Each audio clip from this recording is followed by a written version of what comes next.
Yuji এবং BDP exam form fill up কীভাবে করতে হয় সেটা এখানে আমি পুরোটাই দেখিয়ে দিচ্ছি। প্রথমে যেটা করতে হবে, গুগলে গিয়ে নেতাজি সুভাষ ওপেন ইউনিভার্সিটি লিখে সার্চ করতে হবে। সার্চ করার সাথে সাথে আমাদের একটি পেজ খুলে যাবে, ওপরে লেখা থাকবে এই যে নেতাজি সুভাষ ওপেন ইউনিভার্সিটি। তারপরে আরেকটি পেজ খুলে গেল, এখানে আমাদের ওপেন ইউনিভার্সিটি দ্বিতীয় হয়েছে, গোটা অল ইন্ডিয়ায় তাই একটা দিয়েছিল। এবার অফিসিয়াল ওয়েবসাইটে যেতে হবে। এরপরে এখানে দেখুন একটি পেজ খুলে গেল, এখানে লেখা রয়েছে বিডিপি অ্যান্ড ইউজিডিপি। এখানে ক্লিক করুন। এই যে এখানে যে সবুজ কালারের অংশটা রয়েছে সেখানে ক্লিক করতে হবে। এই আমাদের পেজ খুলে গেল। প্রথমে যেটা আমরা করব সাইন আপ অপশন, তারপরে আমাদের একটা ফর্ম চলে এলো। এই ফর্মে আমাদেরকে ভালো করে এনরোলমেন্ট নাম্বার পরপর দুবার টাইপ করতে হবে।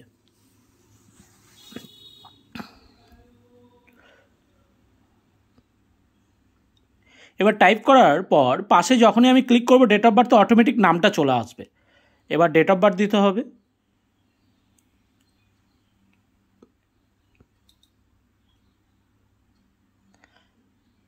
এরপরে স্টাডি সেন্টার।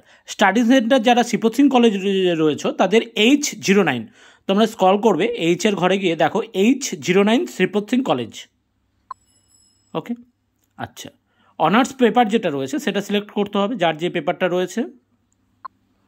আচ্ছা, এবার যেটা খুব গুরুত্বপূর্ণ বিষয়, অল্টারনেটিভ মোবাইল নাম্বার। এই অল্টারনেটিভ মোবাইল নাম্বারটা তোমরা এমন নাম্বার দেবে যেটা রানিং থাকবে, যেটা অ্যাসাইনমেন্টের সময় খুব গুরুত্বপূর্ণ।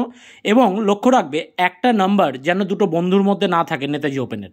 বুঝতে পেরেছো? মানে একই নাম্বার দিয়ে কেউ ফর্ম ফিল আপ করবে না। নেতাজি ওপেনে যদি দুটো নাম্বার, একটা নাম্বার দুজনা ব্যবহার করে তাহলে কিন্তু তোমরা অ্যাসাইনমেন্ট সাবমিট করতে পারবে না। তাই এটা চেষ্টা করবে পুরো আলাদা আলাদা নাম্বার দেওয়ার। এবং এই নাম্বারটা কিন্তু তোমাদেরকে কন্টিনিউ রাখতে হবে। অ্যাসাইনমেন্টের সময় ওই নাম্বারে ওটিপি যাবে। এরপরে মেল আইডি দিতে হবে। মেল আইডি যার যা মেল আইডি রয়েছে সেই মেল আইডিগুলো দেবে। মেল আইডিতে পাসওয়ার্ড যাবে এবং নিচে আধার নাম্বার দিতে হবে। তো এই হচ্ছে প্রসিডিওর আমাদের ফর্মটা ফিল আপ করার।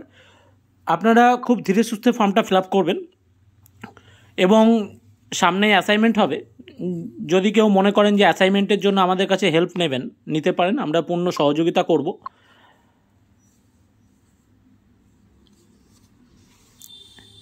আধার নাম্বার দিলাম,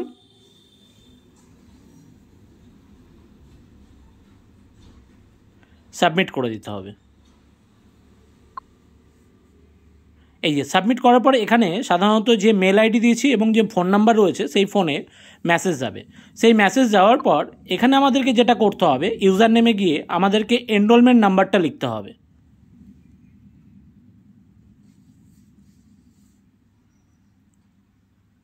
এবং পাসওয়ার্ড এসেছে মোবাইলে, সেই মোবাইলে পাসওয়ার্ডটা এখানে টাইপ করতে হবে। তারপর পাশেই লগ ইন রয়েছে, লগ ইন। এখানে দেখুন একটা গ্রিন কালারের অংশ রয়েছে, এই গ্রিন কালারের অংশে টিক দিতে হবে। এবং এখানে সব পেপারগুলো দেখাচ্ছে, সেই পেপারগুলো সবগুলোতে টিক চিহ্ন দিতে হবে। এটা মনে রাখবেন, একটা টিক চিহ্ন যদি না হয় তার মানে জেনে নিতে হবে ওই পেপারের অ্যাসাইনমেন্ট কিন্তু সাবমিট হবে না বা পরীক্ষাও দিতে পারবেন না। এবার পে অপশানে চলে যেতে হবে, অনলাইন পেমেন্ট রয়েছে, ওকে ওকে করবেন। এরপরে এখানে দেখুন দুটো অপশান রয়েছে, নেট ব্যাঙ্কিং, ক্রেডিট কার্ড। যাদের এটিএম কার্ড রয়েছে এটিএম কার্ডের সাহায্যে কার্ড নম্বর দেবেন, ঠিক আছে, এক্সপায়ারি ডেট দেবেন, সিভিভি নাম্বার দেবেন, কার্ড হোল্ডার নাম দিয়ে করতে পারবেন। যেহেতু আমার ইন্টারনেট ব্যাঙ্কিং রয়েছে তাই আমি সাধারণত আপনাদেরকে ইন্টারনেট ব্যাঙ্কিং দিয়ে দেখাচ্ছি। এই যে নেট ব্যাঙ্কিং রয়েছে, আমার এসবিআই রয়েছে, এসবিআই ক্লিক করলাম, এই দেখুন 1040 টাকা দেখাচ্ছে। প্রসেস করতে হবে।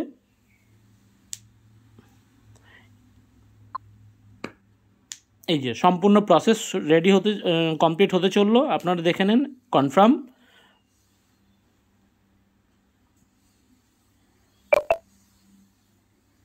ওটিপি এলো, ওটিপিটা আমাকে এখানে দিয়ে দিতে হবে। Complete, your payment has successful. এই যে এখানে দেখুন, এখানে গ্রিন কালারের লেখা রয়েছে সাকসেস। এই জায়গাটা আপনারা দেখে নেবেন, ক্লোজ করবেন। এই যে এখানে আপনি গ্রিন কালারের অংশে টিক দিলে আপনি দেখে নিতে পারবেন পুরো আপনার ফর্ম ফিল আপটা, ঠিক আছে, প্রত্যেকটা সাবজেক্টে টিক দেওয়া আছে কিনা এটা দেখে নেবেন। আর একেবারে নিচে দেখবেন পেমেন্ট অন বলে একটা কথা লেখা রয়েছে, এই জায়গাটাও একটু দেখে নেবেন, ঠিক আছে। এইটা যদি হয়ে থাকে তাহলে কমপ্লিট, আপনাদের ডাউনলোড করে রেখে দেবেন কাছে, এটা আর কোথাও জমা দিতে হবে না, অ্যাসাইনমেন্টের সময় কাজে লাগবে, এটুকুটাই বলবো। সকলকে ধন্যবাদ। যদি কোনো সাহায্যের দরকার হয় আমাকে ফোন করতে পারেন।